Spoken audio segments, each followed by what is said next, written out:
Good morning दोस्तों।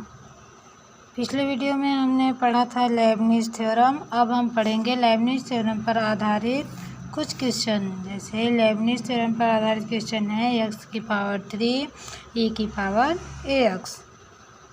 इसमें हम इसको u मानते हैं, इसको v और इसको u। इसका ये है लेबनिज़ थ्योरम है NC0 u n v plus NC1 u n minus 1 v1 plus NC2 u n minus 2 v2 plus NC3 u n minus 3 v3 plus dash n u v n।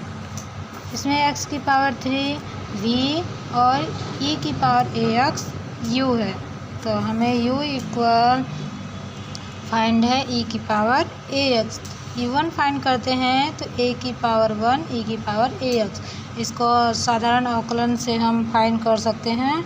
और u1 जैसे ही आएगा तो जहाँ जितने बार इस यहाँ पास अवकलन किया गया है a की पावर में उतना रहता है।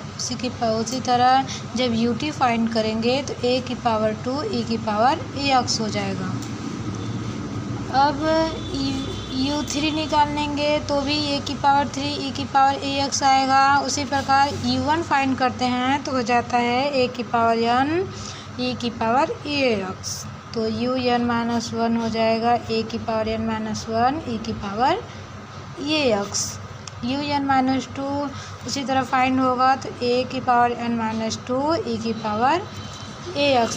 अब हमें v दिया है x की पावर 3, तो v1 फाइंड होगा 3x स्क्वायर, अवकलन करके v2 फाइंड होगा तो 6x और v3 फाइंड होगा तो हो जाएगा 6।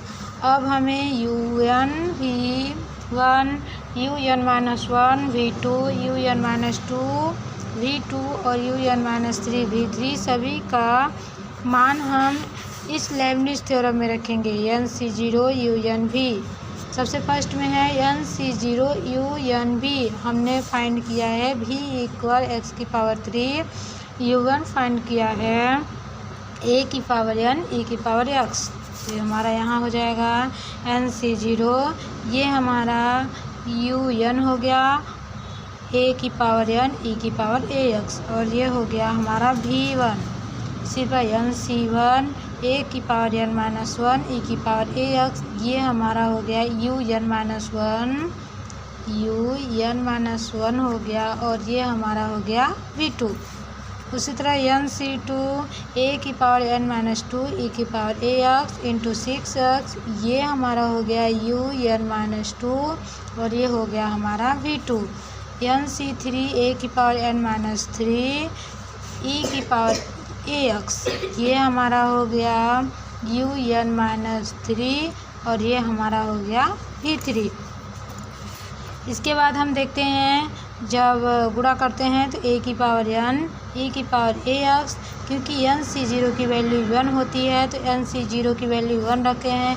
इसको फाइंड करते हैं हम इसे n का फैक्टोरियल बटे n माइनस r का फैक्टोरियल और r का फैक्टोरियल।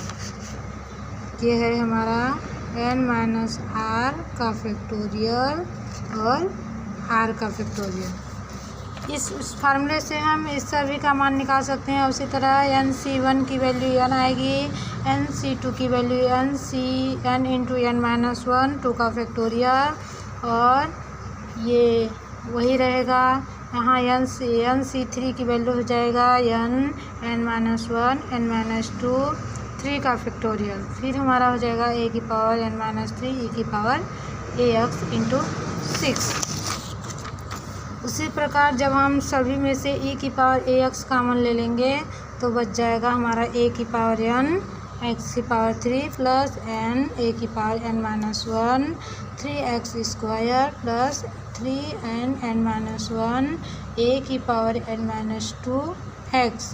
वो यहाँ पर 2 फैक्टोरियल था तो 2 फैक्टोरियल को हम तोड़ते हैं तो 1 इंटू 2, और इसके इंटू में 6x था तो 6 कट गया तो 3 बचा। इसी प्रकार n into n minus 1 n minus 2 ए की पावर n माइनस 3। ये यहाँ पर 3 का फैक्टोरियल था, इसके इंटू में 6 था, तो 3 के फैक्टोरियल को तोड़ते हैं तो 1 इंटू 2 इंटू 3, जिसका मल्टीप्लिकेशन 6 आएगा, इसलिए ये यहाँ से कैंसिल हो गया।